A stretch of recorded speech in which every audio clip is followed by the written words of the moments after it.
Vous êtes un enfant du peuple. Vous avez travaillé très jeune à la Telefonica pour gagner votre vie.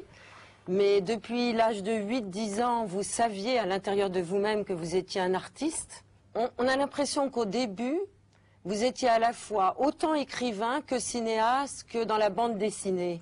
Le cinéma s'est imposé comment pour vous dans ce mouvement d'explosion?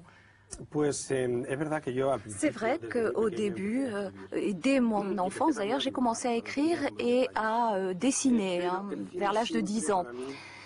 Mais le cinéma a toujours représenté pour moi quelque chose de très important.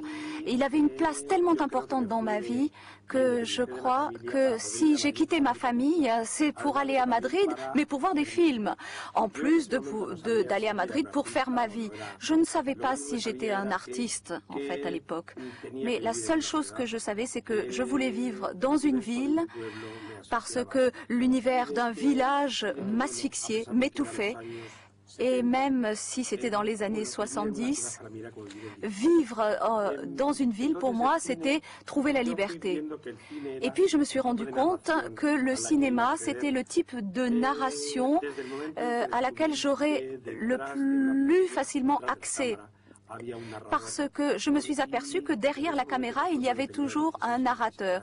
Et c'est donc vers l'âge de 16-17 ans que je me suis rendu compte de cela. Et c'est là que je me suis rendu compte que c'était le poste que je voulais occuper. Celui qui écrit l'histoire et celui qui ensuite la raconte. Le narrateur, donc. Et je ne savais pas si j'avais d'autres atouts pour cela. Mais en tant qu'écrivain ou en tant que dessinateur, eh bien, je me suis un peu découragée.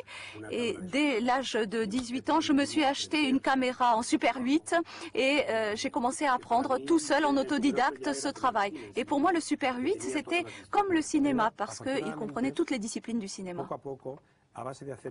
Cela dit, petit à petit, à force de faire beaucoup de films en Super 8 que je montrais à Madrid, dans les bars. Dans des petites bars, oui, dans des petits endroits. Oui, où ça se faisait parfois au moment d'une fête ou un anniversaire d'un ami. Et puis, petit à petit, je me suis rendu compte que 100, 200, 1000, 10 000 personnes avaient vu ces petits films que j'avais faits en Super 8. Et ensuite, avec l'aide financière de très nombreux amis, j'ai réussi à réunir 1 demi-million de pesettes en 1979 parce que tous voulaient voir mes films dans un autre format, c'est-à-dire en 16 mm, et c'est ainsi que j'ai tourné Pépi Lucibom. Et pour le labyrinthe des passions, là j'avais déjà laissé tomber mon travail à la compagnie de téléphone et en faisant le labyrinthe des passions, j'ai commencé à me convaincre moi-même que j'étais un vrai réalisateur, un vrai cinéaste.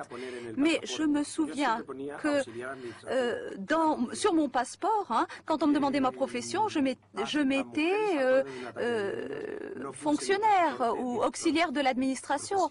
Et ce n'est qu'après avoir réalisé le labyrinthe des passions que lorsque l'on m'a demandé quelle est votre profession, j'ai pu écrire cinéaste, réalisateur. Avant ça, je n'étais pas sûre que j'allais faire ce travail.